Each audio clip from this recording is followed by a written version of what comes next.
بسم اللہ الرحمن الرحیم۔ یہ وہ مہم تھی جس میں تلواروں سے زیادہ صبر، ایمان اور قربانی کی آزمائش ہوئی۔ عرب کی جھلسا دینے والی گرمی اور لمبا سفر، اور سامنے دنیا کی سب سے بڑی طاقت رومن سلطنت۔ مدینے سے 30,000 کا لشکر نکلا، مگر ان کا راستہ آسان نہ تھا۔ کچھ لوگ سچے ایمان کے ساتھ اس وقت نکلے تھے اور کچھ منافقین پیچھے رہ گئے تھے۔ یہ وہ موقع تھا جب صحابہ رضی اللہ تعالی عنہ نے اپنی دولت، اونٹ اور یہاں تک کہ آخری کھجور تک اللہ کی راہ میں پیش کر دی۔ اسی مہم کو تاریخ نے جیش الاسرا یعنی تنگی کے لشکر کا نام دیا۔ سوال یہ تھا کہ کیا مسلمان تبوک میں رومی سلطنت کا مقابلہ کر سکیں گے؟ تبوک کا سفر صرف ایک جنگ نہیں تھا، یہ ایمان کی سب سے بڑی آزمائش بننے والا تھا۔ اگر آپ غزوہ تبوک اور اس کا تاریخی پس منظر جاننا چاہتے ہیں تو یہ سب اس ویڈیو میں۔ سن 9 ہجری میں عرب کی سیاسی صورتحال تیزی سے بدل چکی تھی۔ فتح مکہ، غزوہ حنین اور طائف کے بعد پورا جزیرہ عرب میں اسلامی ریاست اب مکمل مضبوط ہو چکی تھی۔ اسی دوران خبریں آئی کہ رومن سلطنت یعنی بازنطینی امپائر عرب کے شمالی علاقوں میں فوج کو جمع کر رہا ہے۔ شام کے گورنر اور بعض عرب عیسائی قبائل نے مسلمانوں کے خلاف اتحاد بنانے کی بھی اس وقت کوشش کی۔ دوستو، جب یہ خبر مدینے پہنچی تو حالات نہایت سنگین محسوس ہوئے، کیونکہ رومن اس وقت دنیا کی سب سے بڑی طاقتوں میں شمار ہوتے تھے۔ رسول اللہ صلی اللہ علیہ وسلم نے اس خطرے کو نظر انداز کرنے کے بجائے اب پیشگی اقدام کا فیصلہ فرمایا۔ عام طور پر آپ صلی اللہ علیہ وسلم جنگ کی سمت یا کس کے خلاف یا کس میدان میں ہونی ہے خفیہ رکھتے تھے، مگر اس بار سفر کی دوری اور خطرے کی شدت کی وجہ سے کھلے عام اعلان کیا گیا کہ لشکر اسلام کو شام کی سرحد کی طرف یعنی تبوک کی طرف جانا ہے۔ اس وقت موسم انتہائی گرم تھا، کھجوروں کی فصل بھی مکمل تیار تھی اور سفر بہت طویل تھا۔ اس کے باوجود مسلمانوں کو حکم دیا گیا کہ وہ اس مہم میں شریک ہوں۔ یہ صرف ایک جنگی تیاری نہ تھی بلکہ ایمان کی کڑی اور بڑی آزمائش تھی۔ منافقین کے لیے یہ موقع بہانہ بنانے کا بن گیا، جبکہ سچے مسلمان مومن اس آزمائش کو اللہ کی راہ میں قربانی سمجھ کر قبول کرنے لگے۔ غزوہ تبوک کی تیاری اسلامی تاریخ کی سب سے مشکل فوجی تیاری میں سے ایک تھی۔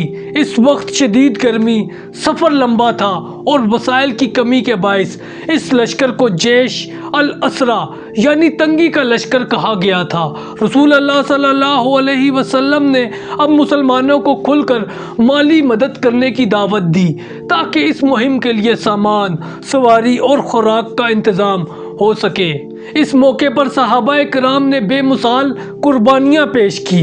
حضرت عثمان رضی اللہ تعالی عنہ نے بڑی مقدار میں مال اور 300 اونٹ اور سامان پیش کیا۔ حضرت عمر بن خطاب رضی اللہ تعالی عنہ اپنی آدھی دولت لے آئے، جبکہ حضرت ابو بکر صدیق نے اپنا تقریباً سارا مال اللہ کی راہ میں پیش کر دیا۔ غریب صحابہ کرام بھی پیچھے نہ رہے۔ بعض لوگ چند کھجوریں لے کر آئے اور کچھ ایسے بھی تھے جن کے پاس سواری نہ تھی، مگر وہ جہاد میں شرکت کے شدید خواہش رکھتے تھے۔ لشکر اسلام کی تعداد تقریباً 30,000 تک پہنچ گئی، جو اس وقت تک مسلمانوں کا سب سے بڑا لشکر تھا۔ اس لشکر میں 10,000 گھڑ سوار بھی شامل تھے۔ وسائل کی کمی کے باوجود ایمان اور عزم نے اس لشکر کو مضبوط بنایا۔ جب لشکر کی تیاری مکمل ہو گئی تو رسول اللہ صلی اللہ علیہ وسلم نے مدینے میں حضرت علی رضی اللہ تعالی عنہ کو اپنے اہل خانہ اور شہر کی نگرانی کے لیے چھوڑا اور خود لشکر کے ساتھ شمال کی طرف روانہ ہوئے۔ یہ سفر تقریباً 700 کلومیٹر طویل تھا اور شدید گرمی کے موسم میں طے کیا جا رہا تھا۔ راستے میں پانی کی کمی اور تھکن نے لشکر کو سخت آزمائش میں ڈال دیا۔ اس راستے میں لشکر اسلام کے ساتھ چند اہم واقعات بھی پیش آئے۔ جب لشکر اسلام تبوک کے لیے روانہ ہو چکا تھا تو اس وقت صحابی ابو خزیمہ رضی اللہ تعالی عنہ مدینے میں اپنے باغ میں بیٹھے تھے۔ انہوں نے دیکھا کہ رسول اللہ صلی اللہ علیہ وسلم اور صحابہ کرام شدید گرمی میں جہاد کے لیے نکلے ہوئے ہیں جبکہ وہ آرام میں ہیں۔ یہ سوچ کر وہ فوراً کھڑے ہوئے اور کہا، رسول اللہ صلی اللہ علیہ وسلم گرمی میں نکلے ہوں اور میں سایہ یا ٹھنڈک میں بیٹھا رہوں، یہ کیسے ہو سکتا ہے؟ انہوں نے فوراً سامان لیا اور تبوک کے راستے میں جا کر لشکر سے جا ملے۔ ابن کثیر اور طبری میں ایک واقعہ اس طرح آتا ہے کہ راستے میں ایک دن رسول اللہ صلی اللہ علیہ وسلم کا ایک اونٹ گم ہو گیا۔ منافقین نے اس وقت طنز کیا کہ جو شخص آسمان کی خبریں دیتا ہے مگر اس کو اپنے اونٹ کا پتہ تک نہیں ہے۔ رسول اللہ صلی اللہ علیہ وسلم نے فرمایا، اللہ نے مجھے اس مقام کا بتا دیا ہے جہاں اونٹ کو چھپایا گیا ہے۔ بعد میں اونٹ واقعی اسی جگہ سے ملا۔ ایک موقع پر لشکر اسلام کو پانی کی شدید قلت کا سامنا ہوا تو رسول اللہ صلی اللہ علیہ وسلم نے اس وقت دعا فرمائی اور اللہ تعالیٰ نے رحمت کی بارش نازل فرمائی جس سے لشکر کو راحت ملی۔ اسی طرح بعض مقامات پر منافقین نے بددلی پھیلانے کی کوشش بھی کی مگر مخلص صحابہ کرام ثابت قدم رہے۔ اسی راستے میں اصحاب حجر قوم سمود کے کھنڈرات کے علاقے سے گزرتے ہوئے رسول اللہ صلی اللہ علیہ وسلم نے صحابہ کرام کو ہدایت دی کہ یہاں زیادہ دیر نہ ٹھہریں اور عبرت حاصل کریں۔ یہ سفر صرف ایک فوجی پیش قدمی نہیں بلکہ ایمان، صبر اور اللہ پر توکل کی عملی مثال بن گیا۔ کئی دنوں کے طویل سفر کے بعد لشکر اسلام بالا آخر شام کی سرحد کے قریب تبوک کے مقام پر پہنچا، لیکن اسی دوران منافقین نے مدینے کے قریب ایک مسجد تعمیر کی جسے بعد میں مسجد زرار کہا گیا۔ ان کا مقصد عبادت نہیں تھا بلکہ مسلمانوں کے درمیان اختلاف پیدا کرنا تھا اور اپنے لیے ایک خفیہ مرکز بھی بنانا تھا۔ انہوں نے رسول اللہ صلی اللہ علیہ وسلم سے درخواست کی کہ آپ اس مسجد میں نماز پڑھیں تاکہ اسے اہمیت مل جائے، مگر اللہ تعالیٰ نے وحی کے ذریعے ان کے اصل مقصد کو رسول اللہ صلی اللہ علیہ وسلم پر ظاہر کر دیا۔ جب رسول اللہ صلی اللہ علیہ وسلم تبوک سے واپس آئے تو آپ صلی اللہ علیہ وسلم کے حکم پر اس مسجد کو گرا دیا گیا کیونکہ وہ فتنہ اور نفاق کا مرکز بن چکی تھی۔ یہ واقعہ اس بات کی واضح مثال تھا کہ اسلامی معاشرے میں ظاہری دینداری کے پیچھے چھپے فتنے کو برداشت نہیں کیا جا سکتا۔ اب طویل سفر کے بعد جب اسلامی لشکر تبوک پہنچا تو صورتحال توقع سے مختلف نکلی۔ رومن فوج، جس کے بارے میں اب خبر آئی تھی کہ رومن فوج میدان میں موجود نہیں ہے، تاریخی روایات کے مطابق رومن حکمرانوں کو مسلمانوں کے بڑے لشکر کی خبر مل چکی تھی اور انہوں نے براہ راست مقابلے سے گریز کیا۔ رسول اللہ صلی اللہ علیہ وسلم نے تبوک میں تقریباً 20 دن اب قیام کیا تھا۔ اس دوران آپ صلی اللہ علیہ وسلم نے شمالی عرب کے مختلف قبائل اور مقامی حکمرانوں کے ساتھ معاہدے کیے۔ ان میں ایلا، جربا اور ازرا کے حکمران شامل تھے جنہوں نے اسلامی ریاست کے ساتھ امن معاہدہ کیا اور جزیہ ادا کرنے پر رضامندی ظاہر کی، اور اس وجہ سے اسلامی ریاست کا اثر شام کی سرحدوں تک پھیل گیا۔ یہ مہم بغیر بڑی جنگ کے ختم ہوئی مگر اس کی سیاسی نتائج بہت اہم تھے۔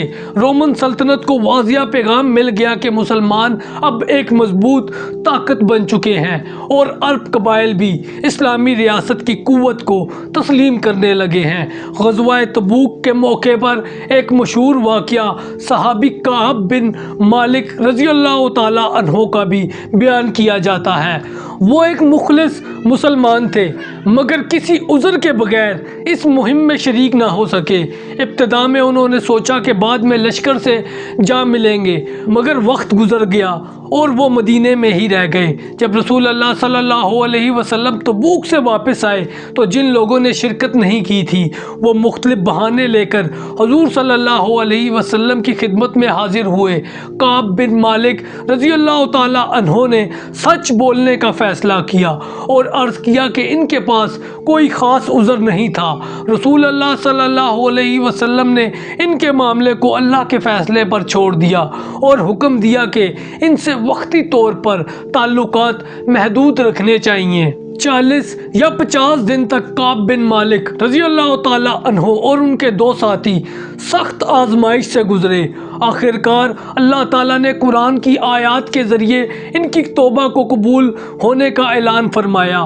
یہ واقعہ سچائی، صبر اور اللہ پر اعتماد کی عظیم مثال بن گیا۔ اسی طرح واپسی کے سفر میں کچھ منافقین نے خفیہ طور پر منصوبہ بنایا کہ رات کے وقت ایک تنگ گھاٹی میں نعوذ باللہ رسول اللہ صلی اللہ علیہ وسلم کی سواری کو گرا دیا جائے، مگر اللہ نے اس سازش کو ظاہر کر دیا اور حضرت حذیفہ بن یمان رضی اللہ تعالیٰ عنہ اور حضرت عمار بن یاسر رضی اللہ تعالیٰ عنہ نے ان لوگوں کو بھگا دیا۔ غزوہ تبوک بظاہر بغیر جنگ کے ختم ہوا مگر اس کے اثرات بہت گہرے تھے۔ سب سے پہلے تو اسلامی ریاست کی طاقت پورے عرب میں واضح ہو گئی۔ عرب کے قبائل نے دیکھ لیا کہ مسلمان دنیا کی بڑی طاقت یعنی رومن سلطنت کے مقابلے کے لیے بھی تیار ہیں۔ اسی مہم کے بعد عرب کے مختلف قبائل مدینے آ کر اسلام قبول کرنے لگے۔ اسی وجہ سے سن 9 ہجری کو عام الوفود یعنی وفود کا سال بھی کہا جاتا ہے۔ سیاسی طور پر اسلامی ریاست کی سرحد شمال کی طرف مضبوط ہو گئی اور شام کے قبائل مسلمانوں کے اتحادی بن گئے۔ غزوہ تبوک نے ایک اور اہم حقیقت بھی واضح کی کہ آزمائش کے وقت مخلص مومن اور منافقین الگ ہو جاتے ہیں۔ یہی مہم اسلامی تاریخ میں ایمان، قربانی اور سیاسی بصیرت کی ایک بڑی مثال بن کر سامنے آئی۔ تو دوستو یہ تھا غزوہ تبوک کا تاریخی پس منظر۔ اگر آپ کو ویڈیو پسند آئی تو ویڈیو کو لائک کریں، کمنٹ میں اپنی فیڈ بیک دیں اور ہمارے چینل کو سبسکرائب کریں۔ اس کے ساتھ ساتھ ہماری ان ویڈیو کو بھی ضرور دیکھیں۔ جزاکم اللہ خیرہ۔ السلام علیکم۔